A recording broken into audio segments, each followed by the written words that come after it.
Looking for a dish where eggplant takes center stage? Today I'm introducing you to one of my favorite eggplant recipes that everyone will love. This Middle Eastern stew features eggplant and chickpeas simmered in a savory tomato sauce and infused with warm spices. In the Levant, it's known as Maghmour. Internationally, it's often called Lebanese Moussaka, but in reality, the Middle Eastern and Greek versions are distant cousins at best. The Levantine version is naturally vegan, made with eggplant, chickpeas, tomatoes, garlic, and olive oil. No bechamel, no ground meat. In the Levant, it's a true crowd pleaser, traditionally served as a cold appetizer or side dish, but it also makes a wonderful main dish served with rice. Let me show you how to make it. If you're new here, welcome. My name is Kitty and this channel is all about Middle Eastern recipes and culture with a special focus on my beloved country, Jordan. Let's have a quick look at the ingredients. Eggplants are the key ingredient. Then we'll need chickpeas. I'm using canned chickpeas here. Regular yellow onions or red onions. Tomatoes will be the base for our sauce. Roma tomatoes work great. Alternatively, you can use canned diced tomatoes. Tomato paste to enhance the flavor. Garlic cloves. Some water. To season, some people only use salt and pepper. I recommend adding cumin and paprika too. For the final touch, we need some dried mint. More on that later. Olive oil is used to sauté garlic and onions, and sunflower oil to fry the eggplant. I'll tell you more about frying and oven roasting later in this video, so stay tuned. You'll find the list of ingredients with amounts in the description box, along with a link to the printable recipe instructions. Ready to get cooking? Let's get started. Let's start with the eggplant, which is the heart of this dish. Start by cutting off the stem end. As for the eggplants, some people choose to peel them, others prefer unpeeled.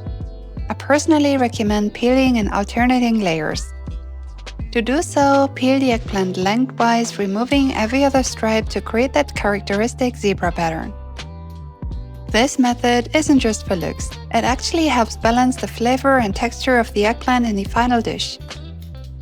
Once peeled, slice the eggplant lengthwise, then cut it into cubes slightly larger than bite-sized. Larger chunks help the eggplant hold its shape during cooking, so avoid cutting it too small. This ensures it stays tender without falling apart in the stew. Place the eggplant cubes on a layer of kitchen paper, sprinkle them with salt, and then let them sit for about 15 minutes. This optional step draws out excess moisture and any bitterness and helps improve texture. If you do salt them, make sure to pat dry the cubes with dry clean paper towels before cooking. Now you have two options. You can either fry the eggplant in sunflower oil or roast it. Frying is the traditional method. To do so, heat sunflower oil in a large skillet or saucepan over medium heat. Once the oil is hot, add the eggplant cubes and fry them for 3 to 4 minutes, turning occasionally until they are lightly browned on all sides. You don't need to fully cook them at this point, just until slightly golden and starting to soften. Like I said, traditionally the eggplant is deep fried in oil before being added to the stew. That method gives the dish its signature richness and flavor. But if you're looking for a lighter version, you can also roast the eggplant in the oven. Both options work really well. The important thing is that the eggplant is pre-cooked before it goes into the stew. You don't want to add it raw. If you're roasting instead, preheat your oven to 200 degrees Celsius or 400 degrees Fahrenheit and arrange the eggplant cubes on a baking sheet lined with parchment paper.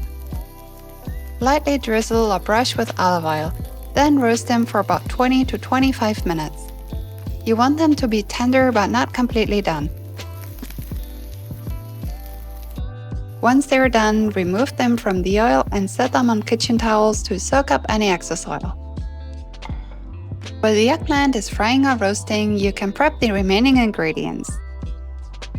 Peel the garlic cloves and then crush them. You can use a mortar and pestle or the flat side of a knife. Peel the onions and either thinly slice or finely dice them, depending on your preference.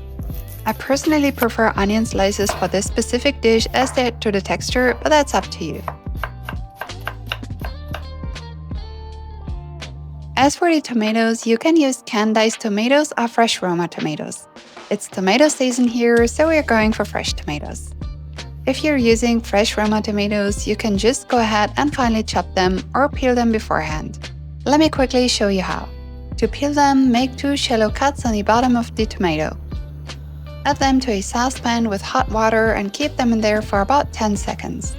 Then remove the tomatoes from the water. You can peel off the skin easily with your hands or a knife. Remove the core as usual and finely dice on a plate as they fall apart more easily than raw tomatoes. Peeling is totally optional.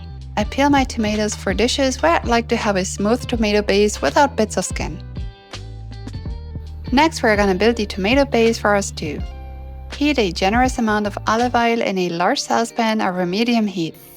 Once the oil is heated, add the crushed garlic and sauté for about 10 to 20 seconds, just until the aroma is released. You don't want a garlic to brown.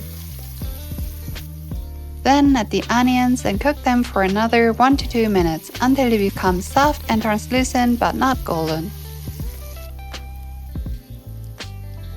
Add the drained chickpeas and sauté for another minute to allow them to soak up the flavors. Then stir in the chopped tomatoes, the tomato paste, and the seasonings: salt, pepper, cumin, and paprika. Mix everything together and let it cook for 2 to 3 minutes, just enough for the tomatoes to start breaking down and the flavors to begin melting. Next, add the water and give everything a good stir. Bring it to a gentle boil. Then reduce the heat to low and let it simmer for 5 to 10 minutes. This helps soften the chickpeas and creates a rich tomato base for the dish. Traditionally, this dish features a thick, rich tomato sauce made primarily from fresh tomatoes and a few simple seasonings. You'll only need to add a small amount of water here. If you prefer a thinner consistency for serving over rice, feel free to add a bit more. Once the chickpeas have simmered and your sauce is thickened a little, add the fried or roasted eggplant cubes to the saucepan.